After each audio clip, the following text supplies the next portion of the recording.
Hello everyone, welcome back to the channel. I hope you all are hale and hearty and doing the requisite amount of the hard work that is required to achieve the goals that you have set for yourself. So as we all know that UPSC has released the results yesterday.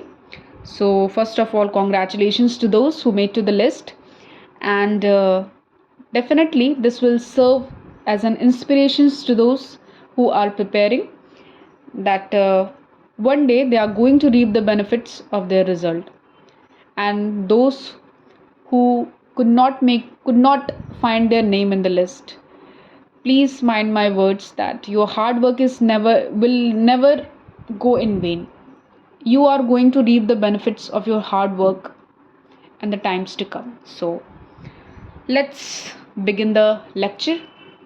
So today's topic is local self government. Local self government basically होती क्या है, ये should know about it. What is the meaning of local self government. आप directly start कैसे करते हो? पंचायती राज से. ठीक है, Panchayati Raj is a form of local self government. आपको ये पता होता है, आप ये रट लेते हो. ठीक है, बट आपको पता नहीं होता कि लोकल सेल्फ गवर्नमेंट होता क्या है. ठीक है, इंटरव्यू में पूछ दिया आपसे, please tell me about tell us about this, what is the meaning of local self government, right? You should know, right? So local self government basically is the management of the local affairs by such local bodies which the local people have elected. Meaning, जैसे हमारी कुछ कुछ चीज़ें होती हैं वो हमारी central government ही deal कर सकती है. For example, if you talk about the national security, defence, relations with the foreign countries, that is international relation, अपना हमारा डिप्लोमेटिक मिशन, ये सारी चीज़ें सेंट्रल लेवल पे होती हैं. स्टेट लेवल पे एग्रीकल्चर हो गया, तुम्हारा हेल्थ हो गया, सैनिटेशन हो गया, ये सारी चीज़ें स्टेट लेवल पे होती है. ठीक है, अब कई सारी चीज़ें हमारी लोकल लेवल पे होती हैं, वो लोकल अफेयर्स होती हैं. जैसे for example, constructions of the road, identification of the beneficiaries. तुम्हारे कोई भी स्कीम कोई भी सेंट्रल गवर्नमेंट लेके आती है या स्टेट गवर्नमेंट लेके आती है, उनका इम्प्लीमेंटेशन. तो ये सारी चीज़ें लोकल गवर्नमेंट के उसमें एरिया में आता है. ठीक है, तो इसीलिए हम लोकल अफेयर्स को डील करने के लिए हम लोकल गवर्नमेंट लेके आते हैं, ताकि जो हमारी स्कीम्स हैं, ताकि जो हमारे प्रोजेक्ट्स हैं, वो फाइनल बेनिफिशरी तक अच्छे से पहुँचे, so that no one is left behind in the development process. Basically, country का एम क्या होता है? well-being of each and every citizen of our country. So in this way, local governments are meant to achieve the goal of enhancing the well-being of the citizens of our country, right? So as I have already told you that local self government is the management of the local affairs by such local bodies which the local people have elected. Now it is the third level of the government. अब ये third level कैसे हैं, अभी ये नीचे मैंने एक diagram दिया हुआ है, you will get to know, right? अभी उसको पढ़ते हैं. अब इससे पहले होता है टाइप्स क्या होती हैं लोकल गवर्नमेंट की. एक रूरल एरियाज़ में जो हमारी लोकल गवर्नमेंट होती है उनको हम पंचायत कहते हैं, और जो हमारी अर्बन एरियाज़ में होती है उनको हम म्यूनिसिपैलिटीज़ कहते हैं. अब जैसे कि बात हुई कि लोकल सेल्फ गवर्नमेंट ये थर्ड लेवल ऑफ गवर्नमेंट है. थर्ड लेवल ऑफ गवर्नमेंट कैसे है? सबसे पहले देखते हैं इसके ऊपर क्या क्या है. जैसे हमारा government of India, central government आ गई. इसके बाद सेकेंड लेवल पे आ गई स्टेट गवर्नमेंट. अब आपको पता होना चाहिए कि स्टेट के अंदर डिविजन्स होते हैं, डिविजन्स के अंदर डिस्ट्रिक्ट्स होते हैं.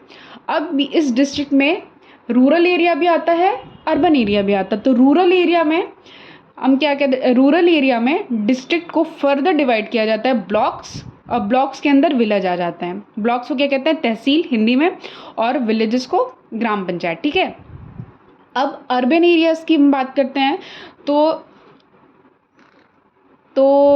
सबसे पहले ये भी 3 कैटेगरीज में डिवाइड होता है. सबसे पहले डिपेंड करता है कि किस टाइप का अर्बन एरिया है. टाइप इन द सेंस कि पॉपुलेशन अर्बन एरियाज़ की क्या है. For example, if it is the large urban area then it would be dealt by municipal corporation. ठीक है, पॉपुलेशन ग्रेटर देन 1 मिलियन, ठीक है। अब इसके बाद म्यूनिसपैलिटीज़ आती हैं, वो डील करती हैं पॉपुलेशन जो हमारी अर्बन पॉपुलेशन है विद इन 25,000 टू 1 मिलियन, ठीक है। अब थर्ड लेवल पे क्या होती है, अगर पॉपुलेशन 10,000 से 25,000 के बीच है तो उनको हम सिटी काउंसिल कहते हैं, और वो डील करती हैं ट्रांजिशनल एरिया से, ठीक है। That is we have municipal corporations, we have municipalities and then we have city council, ठीक है। That is one is meant for the large urban areas, other is for small urban areas and the third one is meant for the transitional areas. अब ये तीनों भी further divide होती हैं wards में, right. That is ward is the smallest unit in the urban area, ठीक है। You should know about it. I hope this structure, the concept itself is now clear to you. अब I hope ये पढ़ने के बाद this topic is like done and dusted. आप almost, चाहे वो prelims का question हो, prelims का at least definitely you should be able to solve each and every question of the prelims.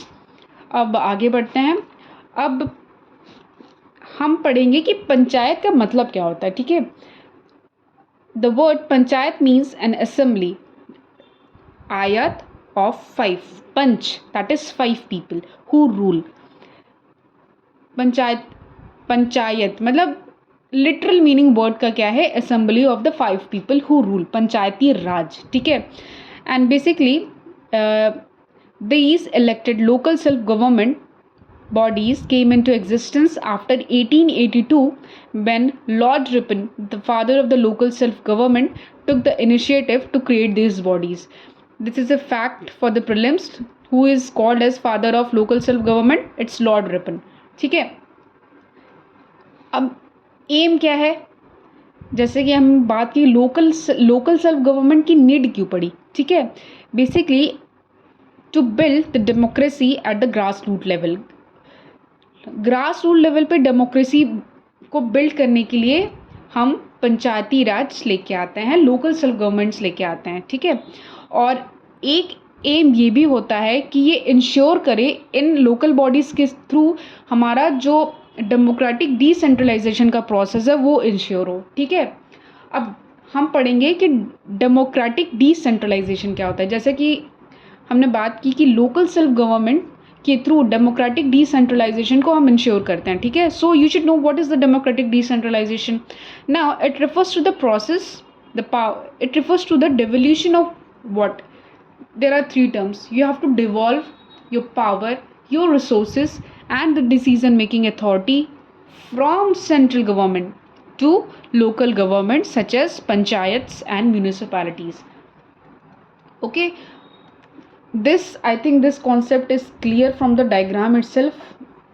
अगर कहीं भी डेमोक्रेटिक डिसेंट्रलाइजेशन का आपसे डेफिनेशन पूछे, you can make this diagram, it will definitely give you brownie points, आधा number अधिक तो definitely मिल जाएगा आपको, ठीक है।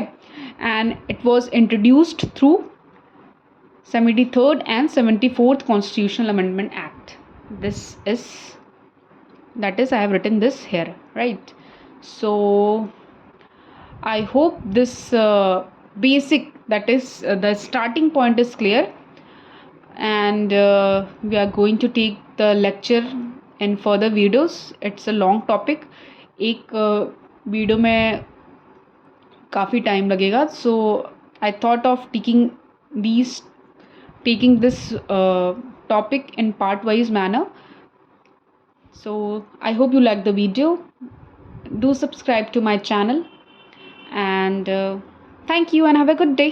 And if you have any doubts, then do ping me in the comment section and I will try to resolve it. Okay, thank you, have a good day.